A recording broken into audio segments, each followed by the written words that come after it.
Welcome to Real Life with Dr. Ridah Khan, Azaan Sami. It's so great to have you. And I know we're meeting virtually because of this pandemic, but hopefully I'm here based in London. So hopefully I'll get to see you in London soon.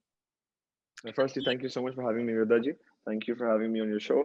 And yes, absolutely, I have a very overdue trip to London. So as soon as things are safer and it's good for everybody, I will definitely be flying down, and I'll definitely love to see you. Yeah.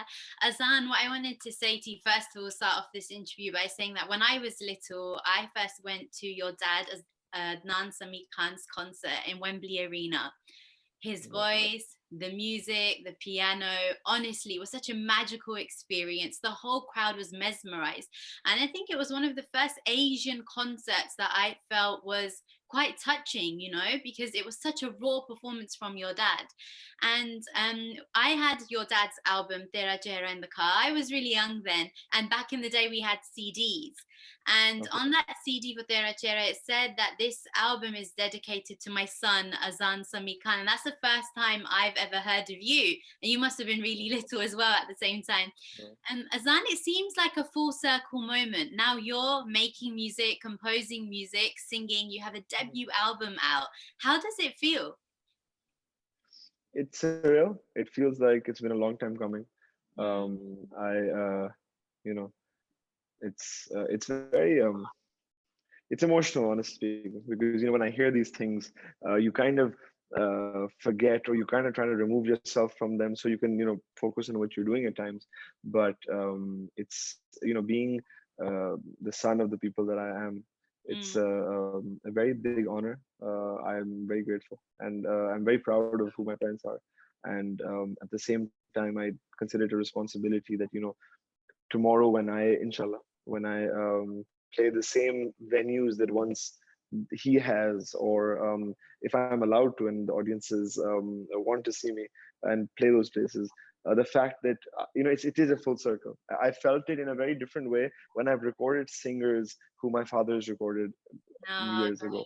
yeah, And it's been a very similar feeling where I've been like, oh, he was sitting on this side of the glass many, many years ago, yeah, and now now that's happening. This person's been directed by him, and now they're being directed by me. So that's yeah. been a very surreal feeling. And so I just think that there is some.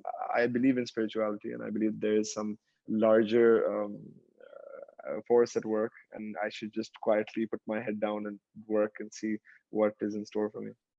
I think you are very blessed, Azan, to be in that position where you can experience what your father has experienced, and of course his legacy. But before that, I will go on to your mum as well, who's a legendary actress, a very big name in Pakistan.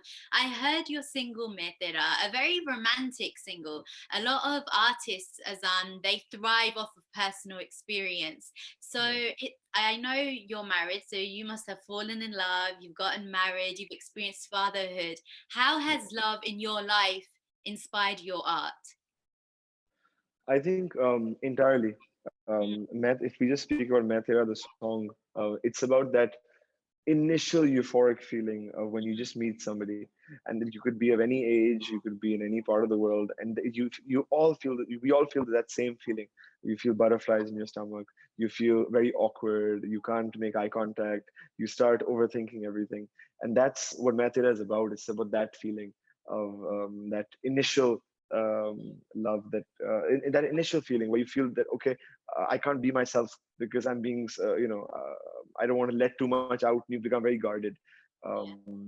instantly. So that's what it's about, and I tried to emulate that in the song. But love is has played a tremendous role in anything I've done, actually. Mm. And this album is it's a romantic album which includes like very many facets of what you feel like when you're falling in love or you're in with somebody. Mhm. Azan, like you said, that love does play a big part. All the feelings that you were saying, the awkwardness, the butterflies. Do you feel now in 2021 this still does exist in the younger generation, knowing with the exposure that they have and the way the world has changed? You know, a lot of people do believe that raw love and those emotions are harder to find now in for the generation now. What are your thoughts on that? I think basic human emotion doesn't change. Maybe value systems change. Maybe what is considered good or bad changes. But and that's through time. You know, we go back 1,000 years, and the way love was felt was very different. Maybe, but the feeling doesn't change. The way it's expressed maybe has changed in that manner. So I absolutely feel that certain things are inbuilt in human beings, and human beings in general are good. I would like to believe that. I'm an optimist. So human beings are good and they feel love and they feel love strongly. How they express it will definitely change from cultures, from time periods, from norms and things. And but I feel that absolutely, the feeling is universal. It'll always be there. Hmm. Coming on to your mum, Azaan, your mum Zebabakhtiar, and like I said, a huge name in Pakistan. Growing up with your mum, you must have seen the industry and you've seen showbiz very closely. Is there any pearl of wisdom that your mum has given you in order before you know, broke into the industry and you've like made your music? I think firstly, anything who I am as a person after God is because of who my mother is, and what she's done for me. So that is definitely a very important fact in my life. She's not a, she's not preachy. She'll Mm, never sit me down and give me lectures. But in different points in my life, she has said things that have really set in.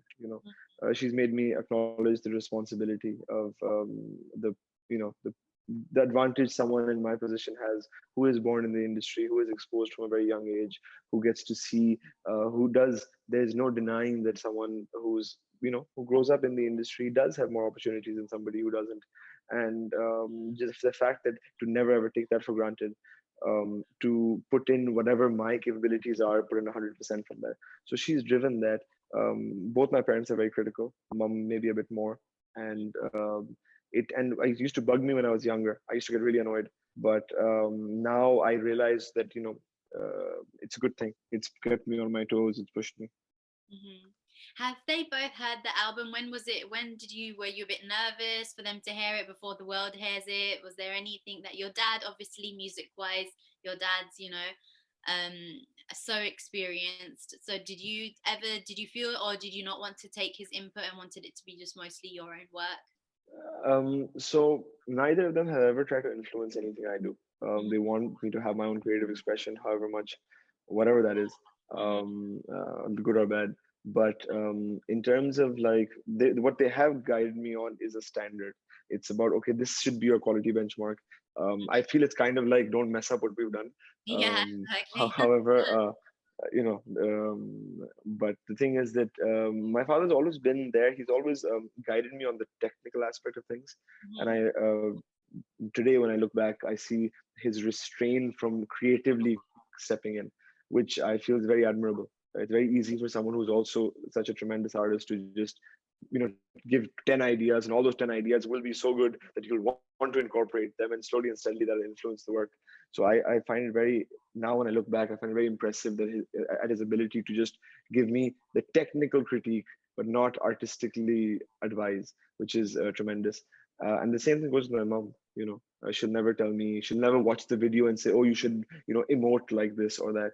She'll just say that, okay, fix this, fix that, but never artistically push her own thoughts. So they guide, but they try to guide in a technical aspect, and they have a very, very high benchmark. So I don't think I'm anywhere close at this point. Many years to go before I get that appreciation from them or a so nod. being complacent is not a problem for you, definitely, Azan. Azan, like What's that? I said being complacent would never be a problem for you. Then Yeah, it's like, yeah, yeah, So absolutely. Azan, like I said, here in London, we're in a national, well, England, UK is in a national lockdown. So Yeah. music does play a big part for our daily lives in order to uplift us because there's not much we can do. Can't go out. It's a very depressing time for the whole world, especially for the UK. When do you feel the most inspired? When do you get your ideas? When you've made great music for films like Superstar and Very Hurt Love, now you have your own album out as well. But when, how does it, if you, how does it work for you in your mind? Do you need to be like, do you just like can sit on an airplane and make a song or think of a beat, or do you feel like you wake up and you just write it on your notes in your phone? How does that whole creative process work for you? Um, Ridaji, it's always it's very haphazard. I have no I don't have a cool process of working at all. It's very messy and it's very disorganized. And only day before yesterday, I decided to clean my desktop because it was a mess, and it further add to my anxiety problem. But the thing was that it just comes. Honestly speaking, it comes. Recently, there was a project that was being discussed, and they asked for a particular kind of song. And while I was talking to them, an idea popped in my head, and I was very grateful because I was like, okay, cool. I'm not gonna have to hit my head against the wall for like a week to try and crack this. But then at times nothing comes, and I'm sure other people are much better at it than I am. But as I said, I have immense faith in God, and one of the reasons is because it feels it just happens, Yeah. things just happen, and it's never happened that I've sat down at the piano and I've been like, okay, today I'm going to write a great song.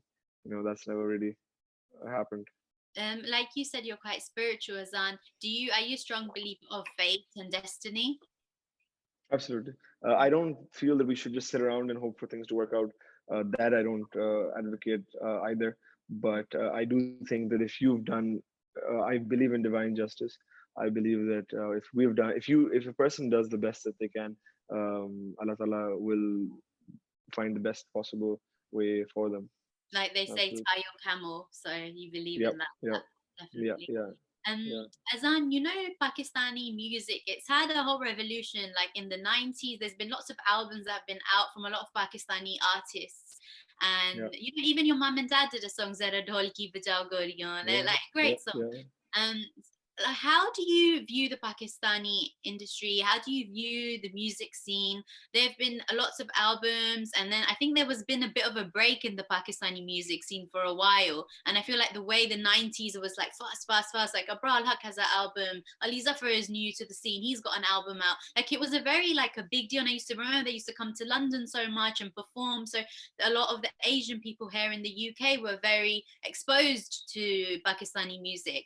I feel like you have a big hand with the new generation, especially you being so young, and of course from your parents having the name, and you composing music for Pakistani films that are coming out and releasing around like in the UK, and people are now listening to them more.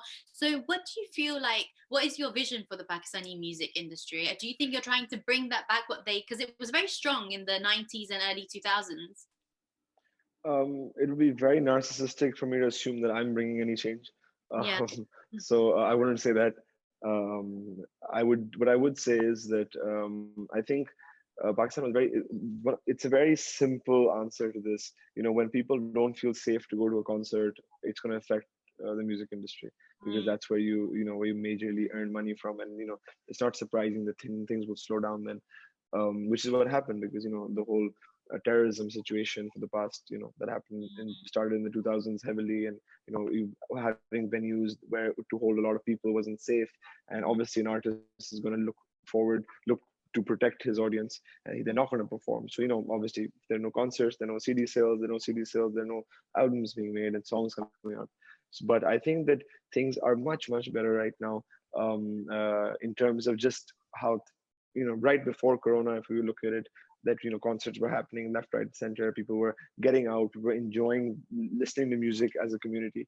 And I feel that once, inshallah, things are better and it's safe again, there will definitely be, whether it's virtual concerts, whether it's whatever form it is. I think as people, human beings, we love this sense of community and singing songs together, and that's been there since we watch old movies as well, and people yeah. did it back in the day as well. So I don't think that's going to change. There'll just be a different shape and form of doing it.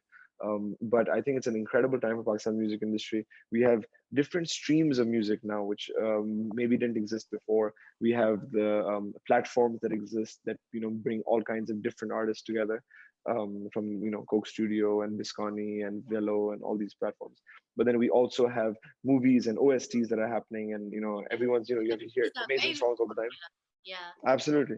Yeah. And I think they're fantastic. And then now we have artists doing singles, and I know a lot of very, very talented artists who are doing singles in their own music.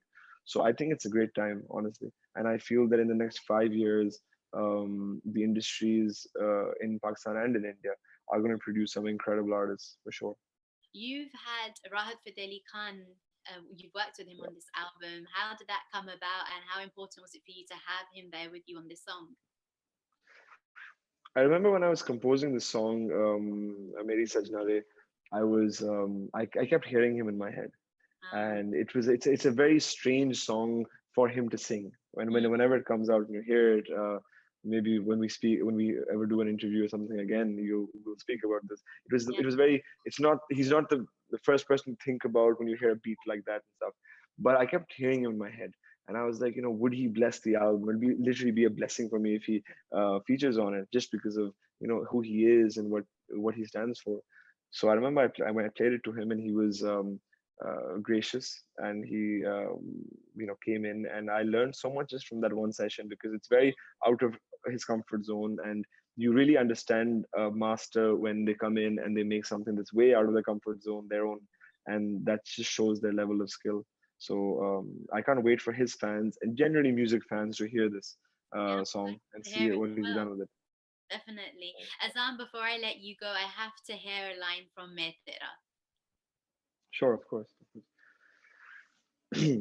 Hmm, मैं तेरा हुआ जा रहा हूँ, बस तेरा हुआ जा रहा, तेरी आंखों में जब डूबूं, तेरी बाहों में जब झूमूं, सारी घड़ियां रोक के सोचूं इस कदर, मैं तेरा हुआ जा रहा हूँ, बस तेरा हुआ जा रहा, मैं तेरा. Great, Azan, that's so beautiful. It's a beautiful romantic song. I love Thank it. you I so wish much. you all the best for it. And I have to say, Azan, you've been the most respectful guest I've ever interviewed. You called me Ridah Ji. I've never been called that before. Thank you I so wish much. I wish you all the best for this whole album. Excited to hear all the Thank you. songs on this album, and hope to see you soon and talk to you soon. Likewise, likewise. Thank you. Bye bye. Bye bye.